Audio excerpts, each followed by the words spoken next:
Hi, my name is Angela Rakes. I'm the office coordinator at America's Home Place in Charleston. I'd like to talk to you today about some of the obstacles you may encounter when you build a new home. You may find the perfect lot and you're so excited to build on it. It's beautiful, it's on the water, there are lots of trees to provide shade. Living in Charleston, we're in a historic area and we're very protective of our trees here, and grand trees seem to be one of the obstacles that new home builders face. Different counties have different requirements, and you often have to go through a process of hearings just to have trees removed.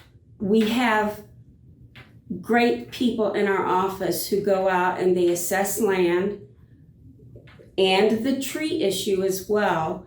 And they are very, very good and conscientious about giving you the best data that they can collect in order to give you the numbers up front so that you'll know and there will be no surprises. Again, my name is Angela Rakes. I'm the office coordinator at America's Home Place in historic Charleston, South Carolina.